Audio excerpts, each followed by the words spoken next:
Hi, I'm David. And I'm Gail. And we're in a very unusual place right now. Probably a place you're not familiar with at all, and probably most of you have never visited. But it's called the International Peace Gardens.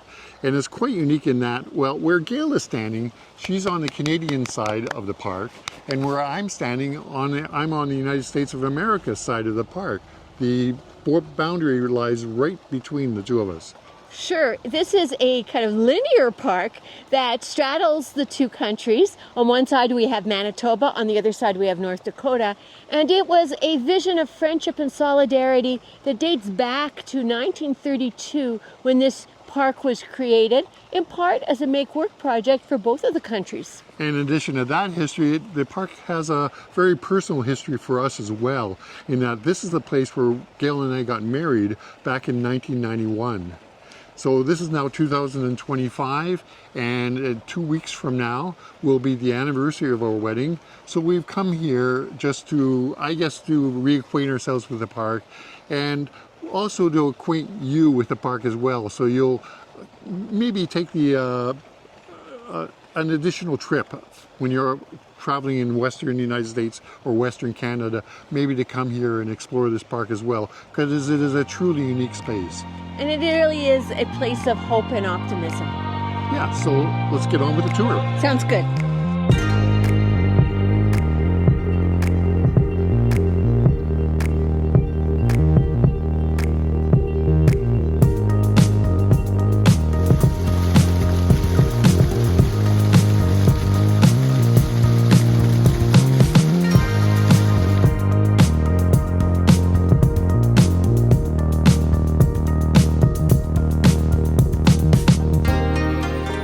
Here's something new since David and I were last at the Peace Gardens. This structure here, which is a conservatory and has one of the largest collections of cactus in North America. It in fact is a library of plants that could potentially face extinction.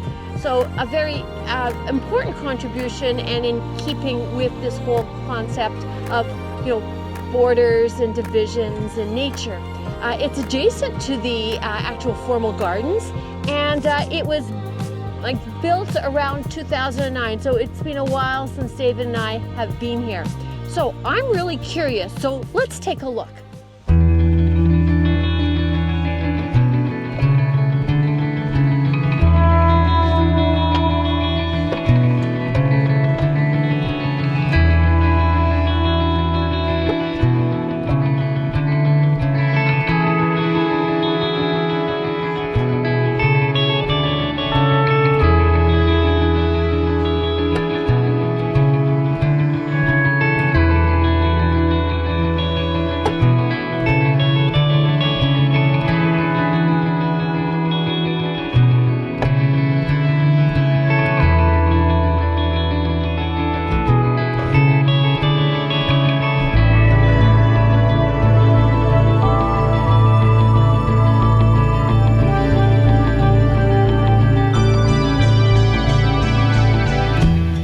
Standing here at the formal part of the gardens. This is basically a corridor of flora that extends from the entrance of the park down to the Peace Chapel. Now, the latest material I've read says that every year 150,000 flowers or plants are planted for the display of the year. Also, I read that this year there is a lot of creams and lilacs and blues, and that is to provide a sense of serenity and calm. But there's also vibrant pinks and reds, and that's supposed to be about vivacity and strength and power. And there's a story to that, in the sense that they say peace is strength, peace is also calm, and you have to have for peace a balance of both. So here we are basically on this Grand Allée, the central boulevard that connects where we started this tour up to the Peace Chapel, which is way up yonder here. Now, all the way bisecting this whole axis, right in the center of it, is a very narrow stream, and Along the way, we've seen the formal gardens, some other formal gardens, some nodes along the way.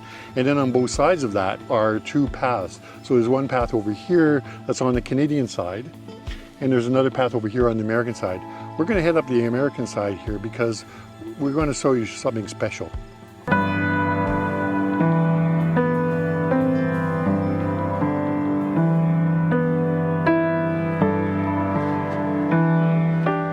Well, this is something that wasn't here when we got married in 1991. These are remnants of the Twin Towers after the 9/11 tragedy. The ruins are surrounded, encircled with plants that are appropriately red, white, and blue. You know, when we got married in 1991, there was much more of a free flow across the border. Our guests, for example, stayed at Lake Metagosh on the North Dakota side, and so they were coming back and forth across the border for the various events. Since then, things got tightened after the 9/11 tragedy, and even more so, very sadly, during the current cross-border issues.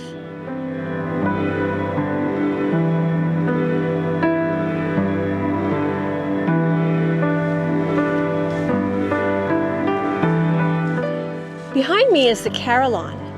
The bells, and there are 14 of them, were donated in 1972 by the Brandon Central United Church, a church that was historical but has sadly burnt down since. The tower itself was provided in 1976 with the help and donation of veterans of North Dakota. So here we have a joint work by both countries.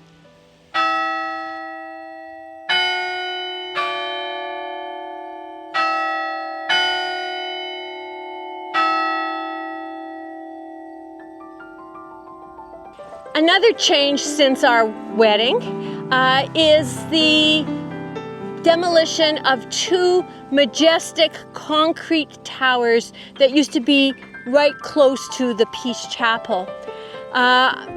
They were taken down in 2018 because of structural concerns.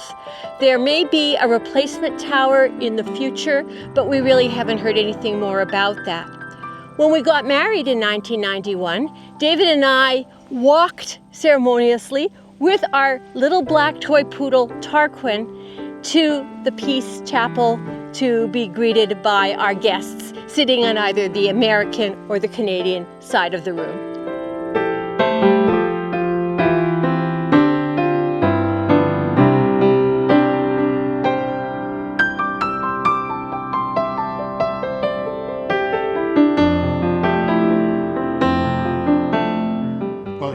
Inside the Peace Chapel, bathed in this glow of yellow because there's a whole window of yellow pebbled glass that faces the outside. Behind us, as you can see, we have the podium or altar, I guess you'd say, behind that organ. And yeah, this is a pretty interesting 1960s style piece of architecture. Now, Gail and I are standing pretty much where we were standing 34 years ago when we were taking our wedding vows. So Gail would be on this side, which is, by the way, the American side, and I was standing on the Canadian side. Well, and that, to me, presents some problems.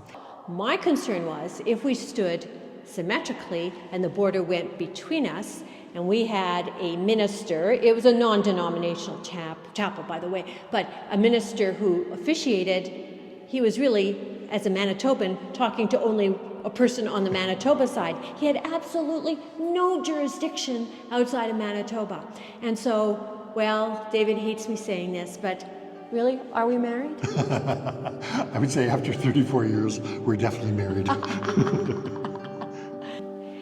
The Peace Chapel at the International Peace Gardens is a lovely example of mid-century modern, married with this theme of what is peace, what is harmony. So this is a non-denominational chapel. You'll see that there's no insignias of any kind of organized religion. Instead, we have the walls lined with sayings from different famous people around the world about their ideas on peace. This is carved on Manitoba Tyndall stone, which is a very famous kind of stone in Canada, but found only in Manitoba, but which is featured in many provincial and national buildings, including our national parliament buildings. What you'll see too are beautiful, beautiful fossils in this stone. Just casting my eye from the center down, and actually my eye in the center is looking at the border, the invisible border between two countries. I see the waffle ceiling, which is very much a 1960s public building kind of feature. We have the amber or yellow pebble glass that gives us a beautiful hue throughout this very small space.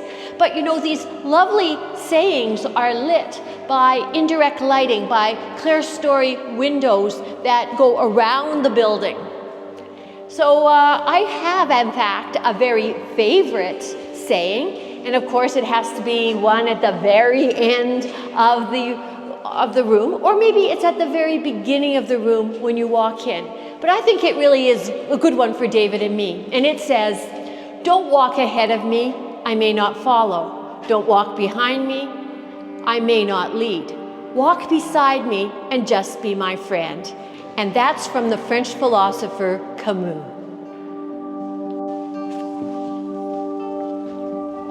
Well, we're now going to continue down the axis, but on the Canadian side. But beyond that, there's going to be even more to see.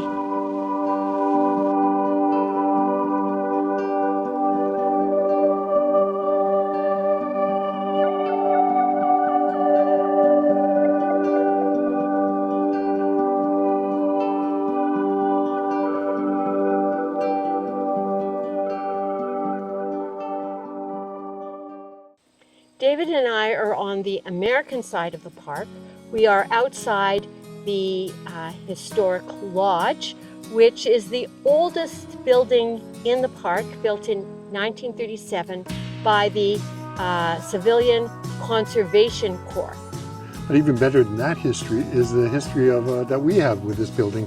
This is the site of our reception for our wedding. So after we finished the ceremony at the Peace Chapel, everybody got into the cars and came over here, and this is where we sat down. We had our dinner, we had our speeches, we had a buffet. Now the beautiful thing about this building, we can't get in today, but the beautiful thing about it is that, yes, it looks quite nice and log. It's an original log building from the outside, as you can see here, with a fieldstone foundation, but inside it's entirely round log as well. Ceilings, walls, you name it, it's all log in there. So it's a really fantastic kind of a venue for a wedding, and it's still available for weddings. That's what it's used for these days, really. We look to the window and it is all still original, which is something quite remarkable after close to 100 years. Well, this might be of interest really to architectural buffs, but on the Canadian side into the park, there is the Willis Pavilion. This is a beautiful piece of modernist architecture, which really uses its site well by having glass windows all the way around, ceiling to floor, overlooking Lake Stormont, and also forests all around it on the other sides. It has long eaves that are cantilevered, and there are modern flying buttresses at the side. As well, there's a rather pyramidal roof. Interior is very free span. There aren't posts that you see that are holding things up. So it's just a beautiful piece of modern architecture.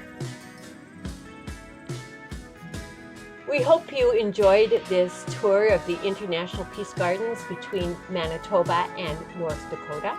Yeah, and if you want further information about the Peace Gardens, I'd visit their website, which is peacegardens.com, and you'll find lots of information there. But we do have a few additional tips that we thought might be helpful as well.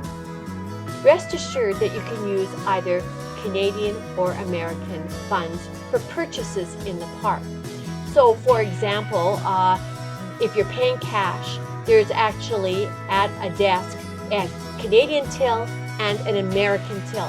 If you're paying by credit card, they actually use the debit machines from either Canada or the US, so you don't have to pay any additional service charges for being in one or the other country. So probably the most unusual feature about this is that you're between borders. So in other words, when you're coming from Canada, what you do is you cross the Canadian border, but before you get to the American border, you enter the park. So you're never entering the United States. And then when you leave the park, you just turn back into Canada, turn left actually, into Canada. Now if you're an American coming across, it's the same thing in reverse. You just come through the American border, but you never cross into Canada. Before you get there, you return into the park, visit the park. Then when you're leaving the park, of course, then you turn right, and you'd be going through the American customs at that point.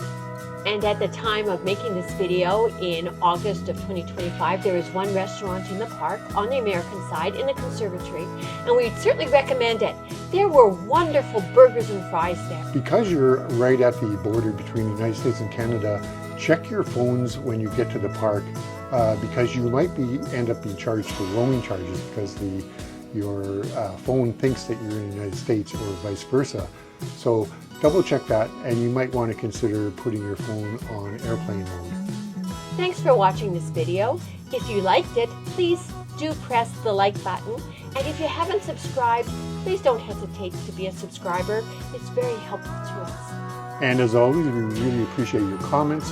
Perhaps you've been to the Peace Gardens and visited here. Perhaps you even had a wedding here. We'd certainly like to hear about that.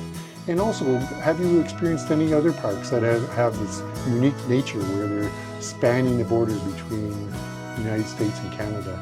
Or any other countries in the world. For sure. So leave your comments below, and in the meantime, we'll say our goodbyes until the next video. This is David And Gail. signing off. Bye-bye.